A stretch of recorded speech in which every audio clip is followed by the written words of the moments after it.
Bonjour à toutes et à tous. Là, nous allons démarrer notre premier épisode qui va porter sur la probabilité conditionnelle. Donc là, nous attaquons la première série, la série dédiée à la partie probabilité, parce que comme il y aura une série dédiée à la partie probabilité, une série dédiée aux statistiques, et ainsi de suite. Pour la série dédiée aux probabilités, le premier épisode va porter sur les probabilités conditionnelles. Après, une fois que après, on aura les probabilités, les variables aléatoires, il y aura les lois de probabilité, d'accord, il y aura l'estimation et l'intervalle de confiance, il y aura aussi les tests statistiques. Donc, c'est tous ces points-là que nous allons aborder ensemble, d'accord. Donc, sans plus tarder, maintenant, ce que j'avais dit lors de la présentation, des rappels, il y aura des rappels, des synthèses, d'accord. Je vais partager mon écran. Donc, avant de faire quelques petits rappels, parce qu'au niveau de la probabilité conditionnelle, il y a quelques éléments, quelques notions qu'il faudrait maîtriser, qu'il faudrait avoir en tête. Ce sont ces notions-là qui vont permettre de pouvoir traiter n'importe quel format d'exercice. Donc, une fois que vous avez ces éléments essentiels, quelques éléments essentiels, donc, au niveau de cette preuve de condition. Là, j'ai partagé mon écran. Ensuite, donc, là, ça, c'est bon. Ok, c'est bon, ça marche. Là, c'est pour la, donc, maintenant, déjà là, au niveau de la définition, donc la définition de la probabilité, comment définir la probabilité. Donc là, ce que nous pouvons retenir, c'est quoi? Si par exemple, moi j'ai deux événements, un événement A et un événement B. Là, nous avons un événement A et là, nous avons un événement B. Maintenant, pour déterminer la probabilité pour la probabilité là, nous avons cette notation-là. Ça c'est la probabilité de A, la probabilité de A sachant B, P de A sachant B, la probabilité pour que l'élément A soit réalisé, sachant que le B c'est déjà réalisé. Donc P de A sachant B est égal à quoi? Donc cette probabilité est égale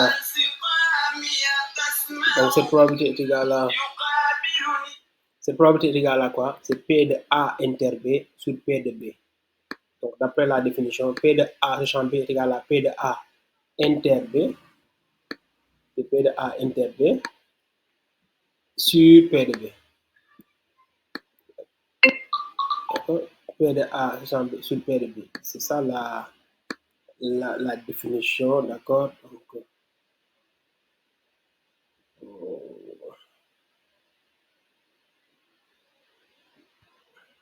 D'accord? Ok. Maintenant, là, c'est le A inter B. Là, c'est quoi? La probabilité donc P de A inter B. Là, ça, c'est la probabilité pour que A et B soient, oui, par exemple, je prends un exemple élémentaire. Si l'événement A, c'est par exemple là, choisir un garçon. Si l'événement B, c'est-à-dire avec des yeux rouges. Donc A inter B, ça veut dire que c'est l'événement choisir un garçon avec des yeux rouges. D'accord? Donc là, c'est ça le A inter B, l'intersection, d'accord? Et là, sur P de B. Donc, c'est ça la définition. Maintenant, là, toujours au niveau des rappels, des synthèses, d'accord? Donc, ça, c'est la définition. Nous avons une autre notation possible. Hein? Donc, P2, là, je peux mettre là le A. Regardez, le A, nous pouvons le mettre en lieu. Attendez, je vais effacer tout ça.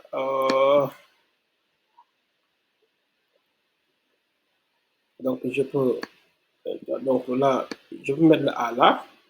Et le B, je le mets tout à fait en bas. Donc, aucun problème. Donc, ça, c'est aussi une autre notation possible. D'accord? Donc, P de A sachant B. P de A sachant B. D'accord? Donc, P de A sachant B est égal à P de A inter B sur P de B. Là aussi, on autre rappel. Hein? Donc, l'événement A inter B, c'est la même chose que l'événement B inter A. D'accord. Donc, l'événement A inter B, c'est la même chose que l'événement B inter A. Donc là, c'est possible aussi. Donc, je peux aussi dire que c'est P de B inter A, parce que c'est la même chose. P de B inter A, d'accord? P de B inter A sur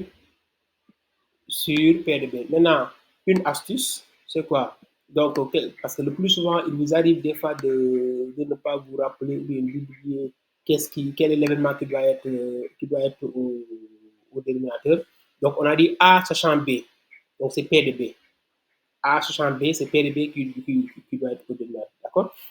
Maintenant, si on vous dit P de M, par exemple, on vous dit, là, sachant que N s'est réalisé, quelle est la probabilité pour que l'événement M soit réalisé? Donc, j'ai une autre lecture possible. Hein? Sachant que l'événement N s'est réalisé, quelle est la probabilité pour que l'événement M soit réalisé? Donc là, automatiquement, je dirais que c'est là est égal à quoi? Je commence par le dénominateur. Regardez, qu'est-ce qui est là? C'est P de la probabilité pour que l'événement M soit réalisé sans que le N s'est déjà réalisé. Donc, comme c'est N qui s'est déjà réalisé, donc je mets la N. D'accord? Et qu'est-ce qu'on a? Et là, vous mettez tout simplement là, la probabilité c'est P de M. D'accord? Et au numérateur, vous mettez P de M, M, inter M. D'accord? Donc là, c'est vraiment, il n'y a rien d'extraordinaire, c'est facile. Donc c'est ça la définition. Maintenant, nous avons aussi besoin il y a aussi deux autres concepts qu'il faudrait maîtriser. La formule de la probabilité totale et la formule de Bayes. Donc la formule de la probabilité totale et la formule de Bayes. Maintenant, moi, le plus souvent, là, j'ai des astuces, hein, ça dit même pour vraiment des astuces qui vont permettre de trouver ces choses-là facilement, d'accord? Maintenant, au niveau de la probabilité conditionnelle aussi, ne pas, pour être sûr de toujours trouver, pour toujours trouver les exercices, pour être sûr de ne pas passer à côté. Donc là, il y a un élément essentiel qu'il faudrait maîtriser, c'est les arbres. C'est les arbres. Donc si vous maîtrisez les arbres là, l'arbre de probabilité, si vous maîtrisez cet arbre-là, donc c'est sûr que là, vous n'aurez aucun problème. Là, regardez, donc je vais représenter un arbre là. Donc le point de départ, je prends un exemple là. Le point de départ, ça veut dire que la population, un exemple, la population sénégalaise est constituée de 50% de 75% de 60% de femmes. Donc si on dit que la population est constituée de 60% de femmes, maintenant là on suppose que dans la normalité, les 40% c'est des hommes. Donc regardez comment je vais faire. Je considère que ça c'est le point de départ. C'est la population. Donc cette population est scindée en deux parties. Il y a, il y a ce qu'on appelle il y a regardez là, qu'est-ce qu'on a? Nous avons les hommes, pardon, les femmes. Je vais prendre F qui va représenter l'événement, les femmes. Maintenant, là, j'ai deux possibilités. Les hommes, je peux mettre là un H, mais aussi j'ai la possibilité de mettre aussi un F bar. Pourquoi? Parce que c'est le contraire, c'est l'élément contraire de l'élément F. Si on n'est pas femme, on est homme. Donc là, je peux mettre F bar. Là, ça va me permettre aussi de réduire le nombre d'événements que je vais utiliser. Hein, d'accord? Donc, là, donc, ça, c'est la population de départ. La population est constituée de 60%. Maintenant, on dit que la population est constituée de 60% de femmes. Donc là, j'ai combien? Là, j'ai 60%. Je vais mettre les 60% là. 60%. Donc 60% aussi, nous avons la possibilité de l'exprimer de dire que c'est 60% est égal à aussi à 0,6. D'accord? Ok, donc là, 60%. Donc, si les femmes représentent 60%, ça veut dire que les hommes vont représenter aussi 40%. Maintenant, il arrive qu'on vous donne des exercices avec seulement le pourcentage, la proportion de femmes, sans indication sur la proportion d'hommes. Là, on suppose que vous avez ce qu'on appelle la loi des nœuds, mais je vais revenir sur ça, d'accord? Maintenant, là, on dit que chez les femmes, 30% par exemple, là, sont des étudiantes. 30% sont des étudiantes. Donc, ça veut dire que les 70%, les 70% ne sont pas des étudiants. D'accord? Donc, comme là, on dit chez les femmes. Donc, mon point de départ, c'est là. Et à partir de là, donc, nous avons deux portions encore, des étudiantes et des non-étudiantes. D'accord? Donc, on est là. Maintenant, là, pour étudiantes, je vais prendre l'événement, je vais prendre E. Là, nous avons l'événement E. Et là, je vais prendre quoi? Je vais mettre quoi? Le E bar. Donc là, vous avez E et là, vous avez le E bar. D'accord? Donc là aussi, chez les hommes, nous avons, là c'est combien? On a dit 40%. Par exemple, 40% sont des étudiantes. Je vais mettre là les 40%. Donc 40% sont des étudiantes. Là, vous avez 40%. Donc après, on verra comment déterminer, par exemple, là, les 60%, parce que c'est possible qu'on vous donne un exercice sans vous indiquer la proportion de nos étudiantes chez les femmes. D'accord? Donc là aussi, même chose chez les hommes. Là, on dit que, par exemple, les 65% sont des étudiants. Donc, comme chez les hommes, 65% sont des étudiants. Donc, je vais mettre encore E. D'accord? Et là, je vais mettre quoi? E bar. Qu'est-ce qui va changer? Parce que là, nous sommes chez les hommes. Là, chez les hommes, on nous parle de 65%. Chez les hommes, nous avons 65% qui sont des étudiants. 65%, c'est des étudiants. Donc là, je mets 65%. Et là aussi, ce sera à nous de déterminer quelle est la proportion de nos étudiants chez les hommes. Donc, ouais, là, ça, c'est la traduction du texte. Donc, je traduis le texte en ce qu'on appelle un arbre de probabilité, d'accord? Maintenant, là, si vous comprenez cet arbre-là, ça veut dire que là, vous avez plus de 80% de chances de, de trouver tous les exercices tous les exercices qui portent sur la probabilité conditionnelle. D'accord? Donc, là, c'est facile. Maintenant, regardez. Donc, là, nous avons quatre trajets. Il y a un premier trajet qui est là. Attendez, je vais changer de couleur. Nous avons un premier trajet qui est là. Ouais, ça, c'est un trajet. D'accord? Là, un deuxième trajet qui est là. Donc, même chose. Donc, je vais faire ça. Donc, mais cette fois-ci, le deuxième trajet. Nous avons un troisième trajet. Un troisième trajet. Donc, là, ça, c'est un troisième trajet. C'est des trajets que nous avons. Là, ce trajet-là mène vers l'événement E, et ainsi de suite. Nous avons aussi un quatrième trajet. Donc, si vous regardez, si vous faites le décompte, nous nous retrouvons avec combien de trajets? Avec quatre trajets. Donc, là, maintenant, sur chaque trajet, nous avons ce qu'on appelle un événement. Sur chaque trajet, nous avons un événement. Là, sur ce trajet-là, le trajet en jaune, nous avons l'événement. L'événement, c'est l'événement F, F, inter E. Nous avons l'événement F inter E. D'accord? Donc, sur ce trajet, nous avons l'événement F inter E. Sur ce trajet, le trajet en vert, là, nous avons l'événement F inter E bar. F inter E bar. D'accord? Maintenant, le trajet en rouge, vous avez l'événement F bar inter E. F bar inter E. D'accord? Là, vous avez l'événement F bar inter, là, E bar, F bar inter E bar. D'accord? Donc, sur chaque trajet, vous avez un événement. Sur chaque trajet, vous avez un événement. D'accord? Donc là, nous avons les différents événements. Donc, le trajet en jaune, nous avons l'événement F inter E. Le trajet en vert, nous avons l'événement F inter E bar. Le trajet en rouge, nous avons l'événement F bar inter E. Et le trajet en vert ou bien, je ne sais pas, violet, je ne sais pas comment on appelle cette couleur-là, nous avons l'événement F bar inter E bar. D'accord? Ça c'est bon?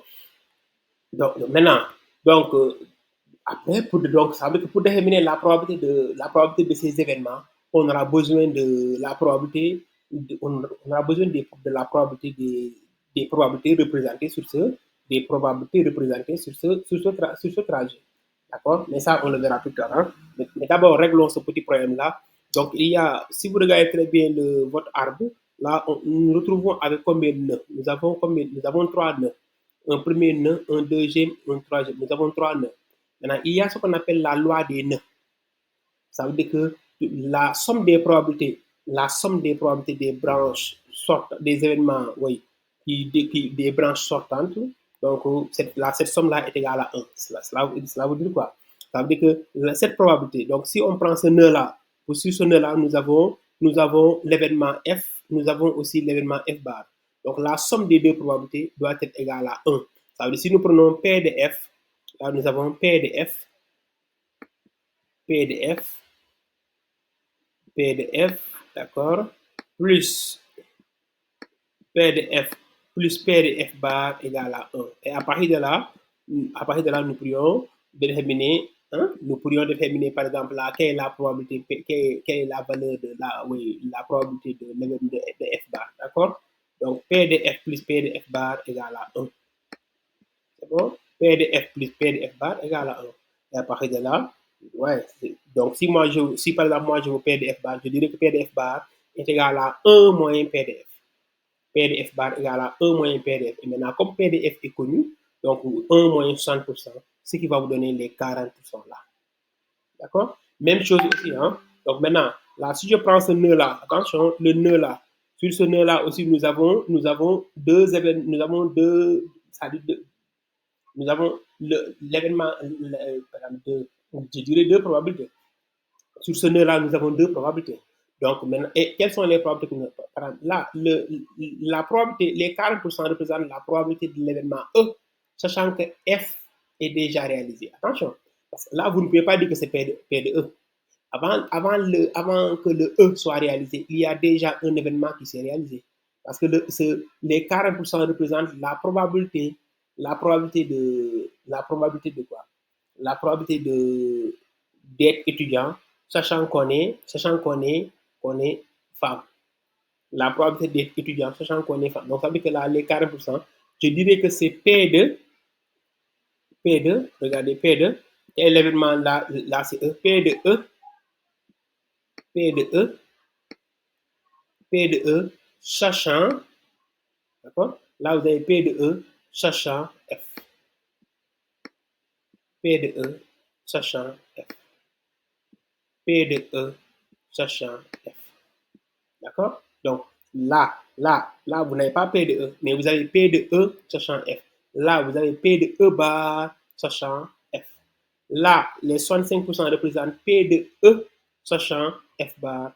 Et là, la probabilité que nous avons, c'est P de E bar, sachant F bar. D'accord? Donc, ça veut dire que même aussi, d'après la loi des nœuds, cette probabilité-là, P de E, sachant F bar, plus P de E bar, sachant F bar, doit être égal à 1. C'est ce qui va vous permettre de déterminer cette probabilité-là. Même chose aussi pour cette probabilité-là. D'accord? Donc, si vous comprenez ces choses-là, vraiment, là, les choses deviennent vraiment faciles. D'accord? Maintenant, il y a deux points sur lesquels nous devons revenir. Comment déterminer la probabilité de l'événement F inter E? La probabilité d'un événement, la probabilité de l'événement, donc l'événement F inter E, c'est l'événement qui est sur le trajet, l'événement représenté sur le trajet en jaune. Maintenant, la probabilité de cet événement, pour trouver cette probabilité, il faut tout simplement multiplier les probabilités représentées sur ce trajet. Quelles sont les probabilités représentées sur ce trajet? Par exemple, nous voulons P de F inter E. Par exemple, nous voulons P de F inter E. Par exemple, là, nous voulons P de F inter E. Pour trouver P de F inter E, là, regardez, on dira que P de F inter E est égal à quoi? Retournons en arrière. Là, donc, P de F inter E. Quelles sont les probabilités représentées? Là, les 100%, c'est quoi? C'est P de F. Les 40%, c'est quoi? Les deux probabilités représentées sur ce trajet, c'est P de E, sachant F, et P de F. Donc là, je dirais que c'est P de E, sachant F, c'est P de E, sachant F, P de E, sachant F, P de E, sachant F, multiplié par P de F. Et c'est facile. Donc, vous voyez, là, vous déterminez ces probabilités facilement. Donc, la probabilité de l'événement représenté sur le trajet est déterminé en multipliant les probabilités représentées sur ce trajet, fois P de F. Et c'est fini. C'est la même chose qu'il faudrait faire aussi pour les autres trajets. Donc là, je vais le répéter. Sur chaque trajet, vous avez un événement. Et pour déterminer la probabilité de l'événement représenté sur ce trajet, il faut tout simplement multiplier les probabilités représentées sur ce trajet. Et c'est fini. Donc la même chose aussi pour F inter E bar. Donc P de F inter E bar est égal à quoi? C'est le P de est égal à P de E bar sachant F multiplié par P de F. Parce que sur le trajet en vert, vous avez là, c'est la probabilité P de E bar sachant F et vous le multipliez par P de F. Si vous prenez par exemple le trajet en rouge, là, vous avez quoi? P de F bar inter E est égal à P de E sachant F bar multiplié par P de F bar. Même chose, hein, d'accord? Et là, vous réglez votre problème. C'est bon? Donc, c'est comme ça qu'il faudrait faire pour déterminer les probabilités. Donc là, d'accord. C'est pas fini. Il reste encore un dernier point. Maintenant, si on vous demande de déterminer la probabilité de... Ça, c'est en principe, c'est la formule de la probabilité totale. Mais là, je vais vous montrer une astuce pour régler ce problème rapidement. D'accord? Par exemple, si on me demande de calculer quelle est la probabilité pour qu'un étudiant choisisse au hasard soit 1, quelle est la probabilité pour qu'un individu choisisse au hasard un individu. Donc, ça veut dire que l'individu peut être un homme comme l'individu peut être une femme.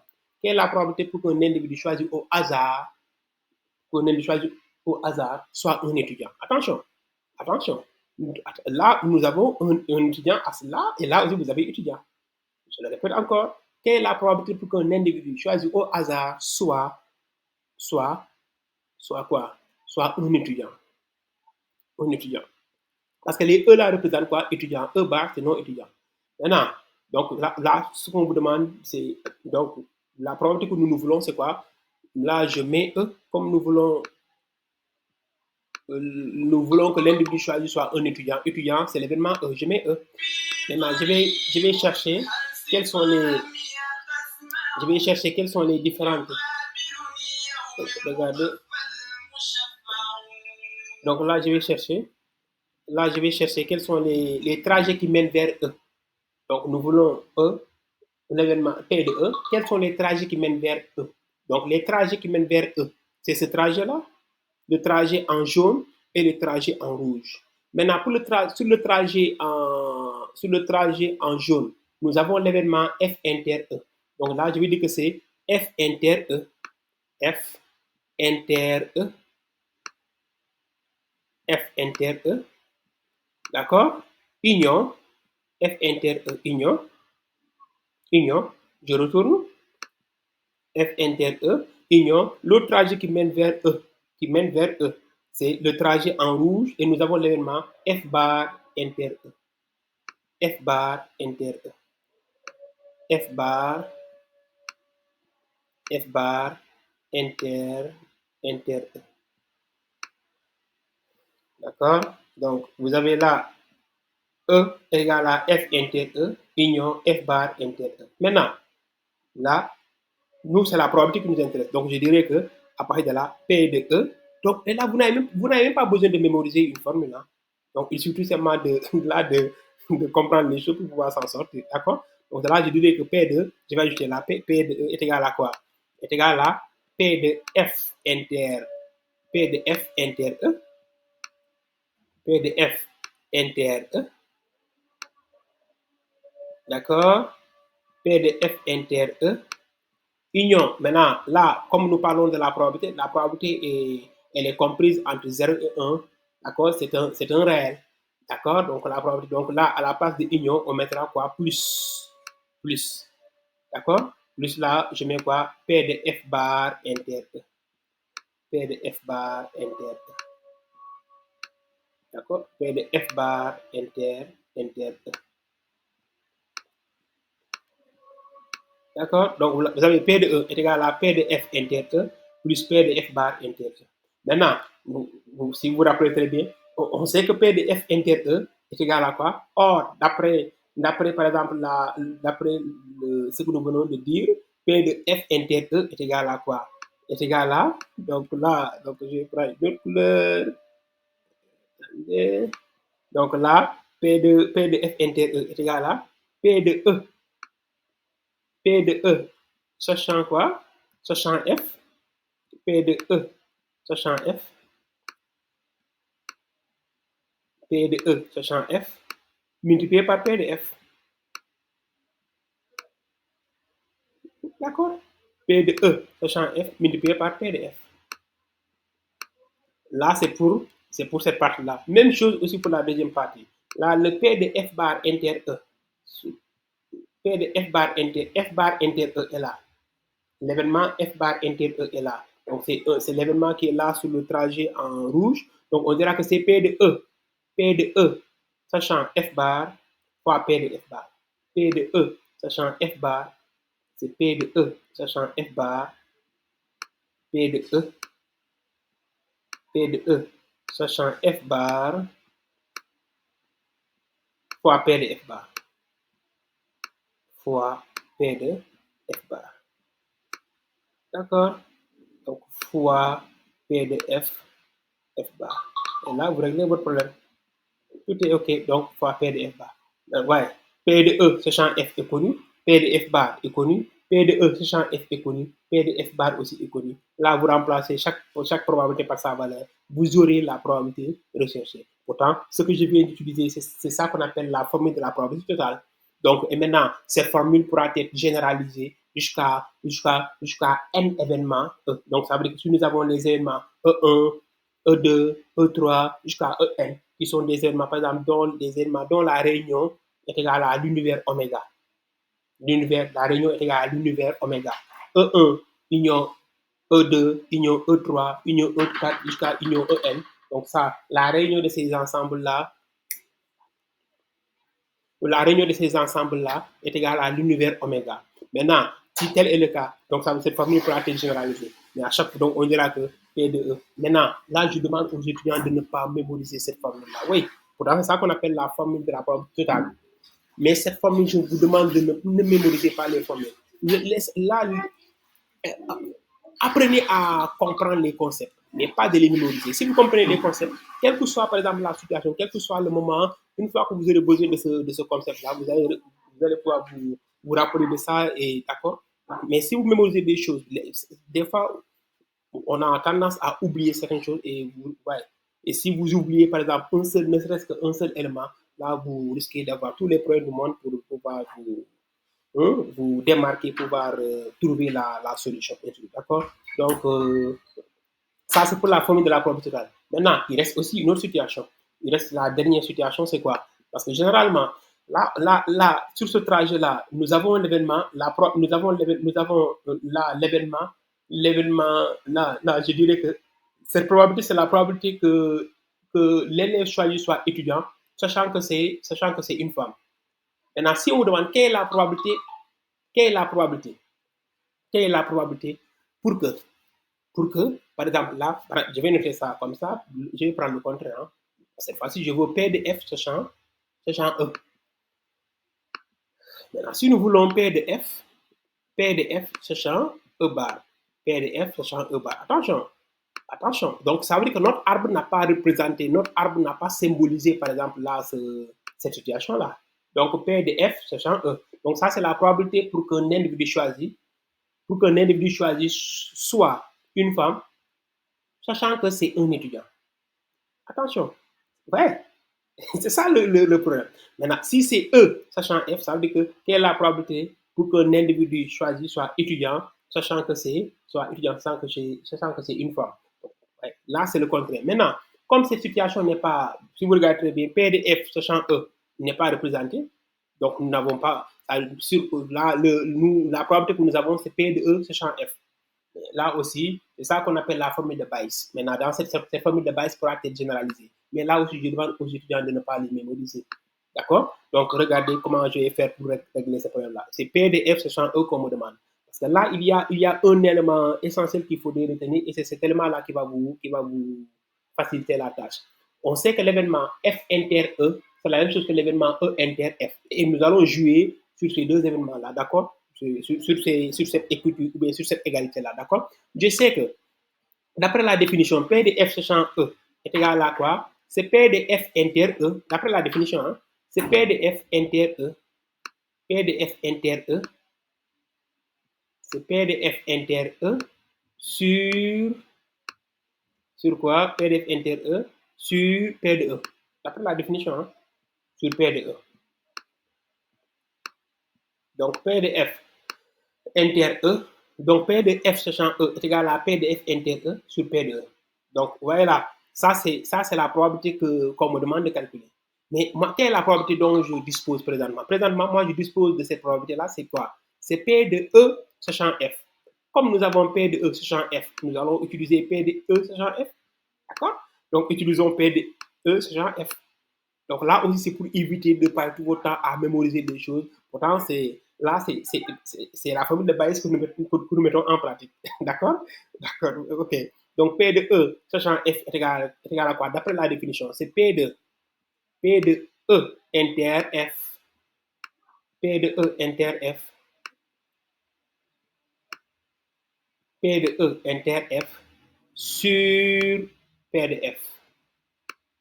P de E inter F sur P de F. D'accord? Donc, regardez, dans toutes les deux définitions, le numérateur, là, nous avons P de F inter E et là, nous avons P de E inter F. Mais c'est la même chose. D'accord?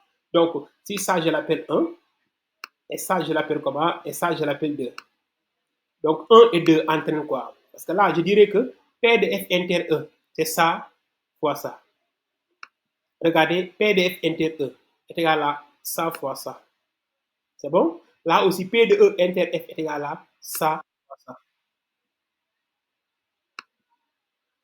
D'accord? Donc, ouais. Donc, dans 1, P de E, avec 1, nous avons, P de F inter E, le numérateur, hein, P de F inter E, P de F inter E égale à quoi? C'est P de F sur champ E, c'est P de F sur champ E, P de F sur champ E, multiplié par P de E.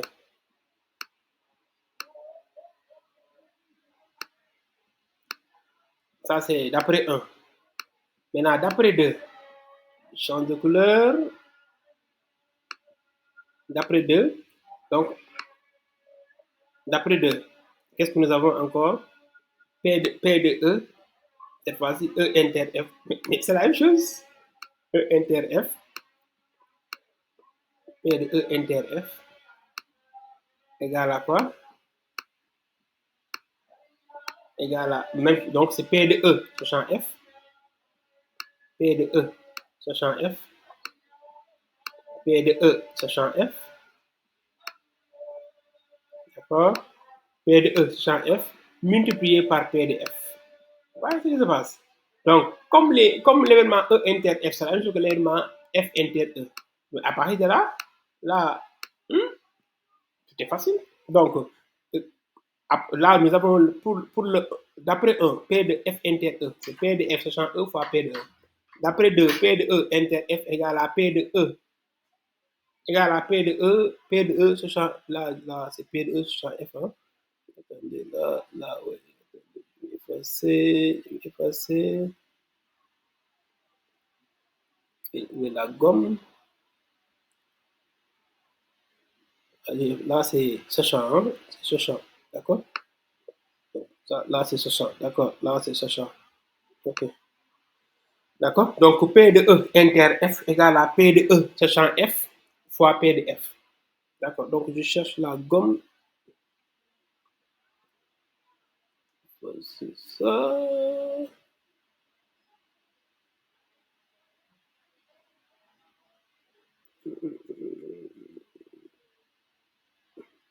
Ok, c'est pas grave, ça va nous faire perdre du temps. Donc on continue, ok. Ok, c'est bon. Parce que là, l'autre possibilité, c'est de retourner en arrière. Et retourner, ah oui, il y a cette possibilité-là. D'accord. Donc, retourner en arrière comme ça. Ah, c'est possible. D'accord. Donc, là, c'est P de E. Sachant F. D'accord. Multiplié par P de F, d'accord.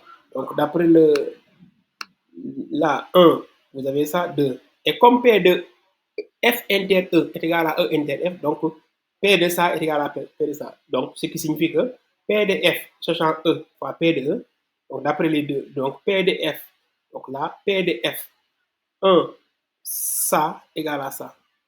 Donc, donc là, je vais dire comme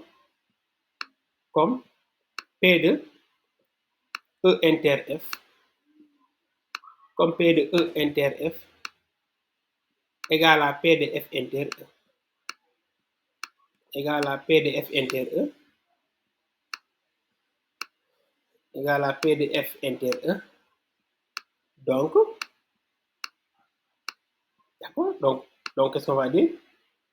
Donc P de F sachant E fois P de E, donc P de F sachant E, donc P de F sachant E, donc P de F sachant E, P de F sachant E fois P de E, P de F sachant E fois P de E est égal à quoi? Donc voilà, on retourne, on montre, est égal à P de E sachant F fois P de F, égal à P de E sachant F, égal à P de E sachant F, P de E sachant F fois P de F. Vous voyez là, sachant F, P de F. Donc, et là, vous avez la possibilité aussi de généraliser cette formule-là, d'accord? Vous avez cette possibilité-là. Donc, c'est la même chose.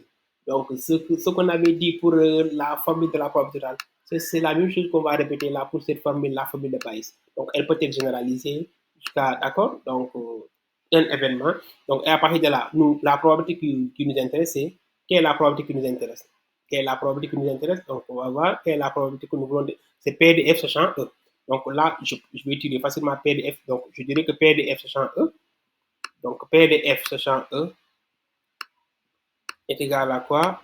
Donc, le P de F sachant E est égal à P de E sachant P de E sachant F, P de E sachant F, multiplié par, d'accord? P de E sachant F multiplié par P de F, le tout sur, multiplié par P de F, d'accord? Le tout sur quoi? Le tout sur P de E, le tout sur P de E. Et là, vous réglez votre problème, c'est fini. Le P de E, n'oubliez pas qu'on a déjà calculé, on sait comment calculer P de E. Donc, P de E, sachant F, vous l'avez. Le P de F, vous l'avez. Ainsi de suite, vous remplacez chaque probabilité par sa valeur et vous aurez la probabilité, la P de F sachant E. Donc, c'est ça qu'on a. Donc, pourtant, nous avons utilisé ce qu'on appelle la formule de Bayes. Maintenant, cette formule de Bayes pourrait être généralisée, d'accord, jusqu'à n événements, d'accord. Donc, maintenant, là, mémoriser ces formules-là. Non, est-ce que vous avez, est-ce que vous avez besoin de tout ça? Non. Et là, vous réglez votre problème. Maintenant, si par exemple au dénominateur, si là, là en lieu et place de P de E, on avait P de E, par exemple, nous, on avait calculé, par exemple, là, si on n'avait pas la valeur de P de E, mais on avait P de E bar. Donc, j'ai tout simplement dit que P de E est égal à P de E bar est égal à 1 moins P de E et je remplace. Par exemple, si l'exercice nous avait donné, si nous, on avait, par exemple, l'exercice nous avait demandé de calculer P de E bar, là, on a P de E bar est égal à un exemple, est égal à petit p. Mais ce n'est pas P de E que nous voulons là. Donc, je dirais que P de E est égal à 1 moins P de E bar et 1. Et là, je remplace P de E bar par ça. Là, ça me permettra. Donc, vous avez regardé une synthèse. Donc, vous avez tous les éléments, toutes les astuces, tous les concepts là qui pourront vous permettre qui pourront vous permettre de mieux d'aborder facilement les exercices sur la probabilité conditionnelle. D'accord? Donc, ça, c'est notre premier épisode.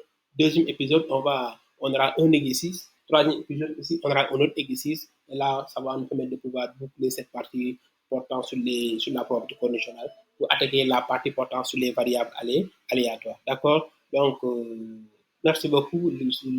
La vidéo a vraiment tiré en longueur, mais il était nécessaire de régler ces différents points-là avant de parler des exercices, d'accord? Donc, sinon, parce que ce sont ces éléments-là qui vont permettre de pouvoir vous démarquer, de pouvoir être autonome, de pouvoir comprendre et de pouvoir traiter n'importe quel exercice portant sur les probabilités conditionnelles. Merci beaucoup à très bientôt. Qu'Allah le Tout-Puissant veille sur vous tous. Merci beaucoup.